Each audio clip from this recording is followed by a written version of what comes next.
Dan Conlon is among the local beekeepers on a mission to improve honeybee health. One way he's doing that is by deploying Russians. Now hold off on alerting the CIA. Russian honeybees.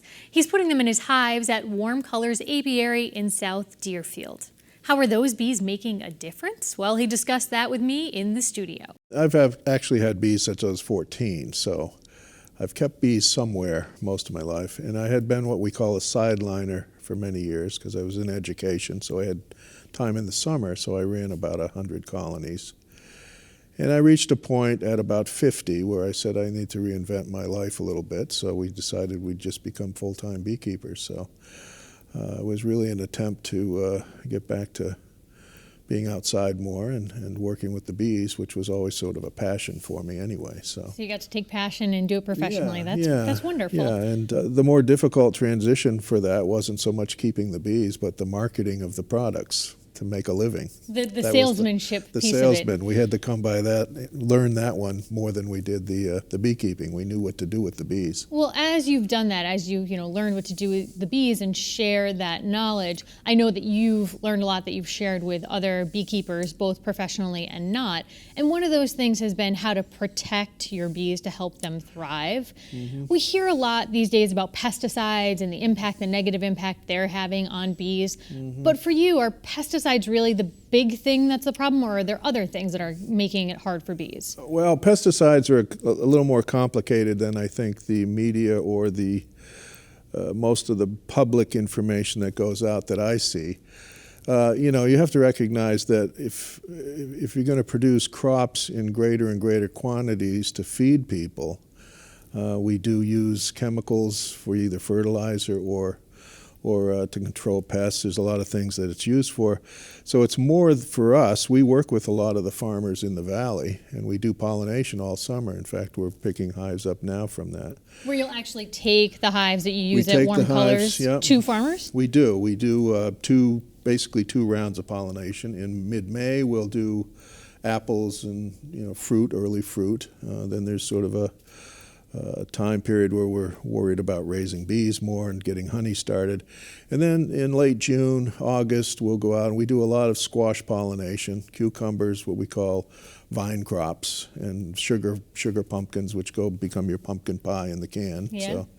So we do a lot of that. And I know from our own garden at my house, they love winter squash, they love zucchini, they love summer squash. I love seeing them inside that flower. And then the farmers understand that by having a beehive per acre, that fruit is going to look better.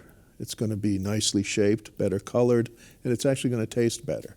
From the pollination from the bees. From the pollination. And the lack of pollination, you've probably seen cucumbers that are funny shaped and stuff. That's a lack of pollination. Huh. Normally, we have a lot of cucumbers that aren't quite making it in our house. They're certainly edible and stuff, but farmers are looking to market really attractive vegetables and products. So I think, for example, just an example, cucumbers, we know that you put one beehive per acre, the yield per acre is going to go up 40 to 50 to 60%. Wow. So a farmer knows this. They know that they'll get more by having the bees there than risking not having the bees. So what are some of the things that are getting in the way of bee health?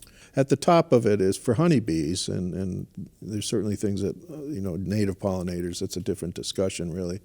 For honeybees, it's the varroa mite. It's a parasitic mite that's been plaguing us since the late 1990s. And it's probably been the most devastating thing to honeybees worldwide at this point. And so that's a little bug that's living in the hives and attacking the bees? Yeah, it kind of looks like a tick.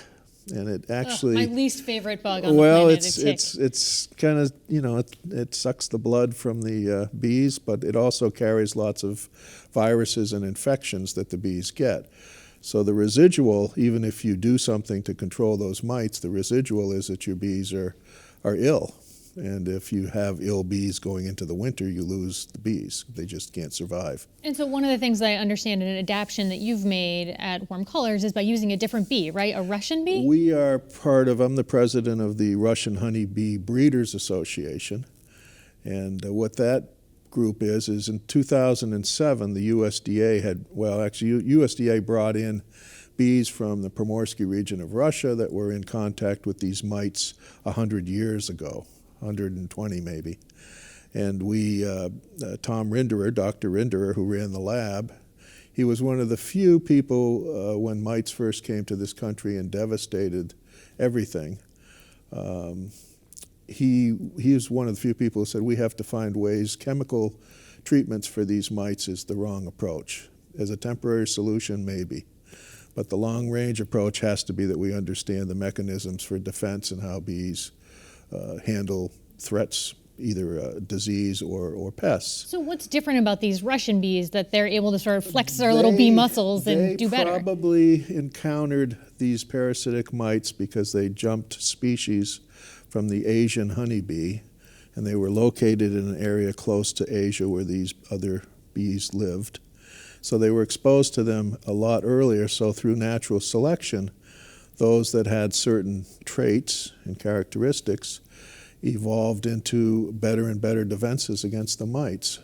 So they came to us with this genetic information that actually gets passed on generation to generation. So our job, the USDA tested these bees for about 10 years, and then they released it to the private sector with the condition that we form a corporation that would be, we would maintain the genetics of these breeding lines for the future. The Russian honeybee has the most diverse genetics of any honeybee we know. And that's because it hasn't been messed with too much. We haven't bred all these things out of them.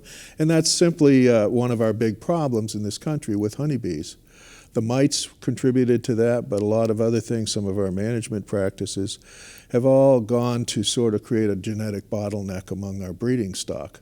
And it makes them more susceptible to lots of things, even toxins and pesticides. And I know that we've been hearing a lot about Save the Bees and encouraging people to maybe buy a hive, keep it at their house. But as I understand it from you, that's not really your favorite method of helping bees. What would you recommend to folks if they hear about this problem and they want to do something, in their own yards? Yeah, I mean, one of the positive spin-offs of people becoming aware that honeybees and other pollinators are in trouble is more people want to keep bees and do things to help bees. But that isn't always the best approach.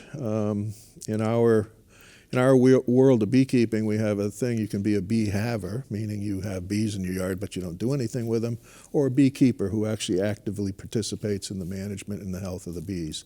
And we want the beekeeper because if you just keep bees and they become a source of disease and pests, other beekeepers around you will become infested as well and contaminated. So we'd like to see people come and become beekeepers, but you need to make a serious commitment to doing what you need to do. Sort of akin to the puppy's really cute, but the dog becomes a pain. That's right. If you're not willing to take care of these creatures, then let those of us who do it do it.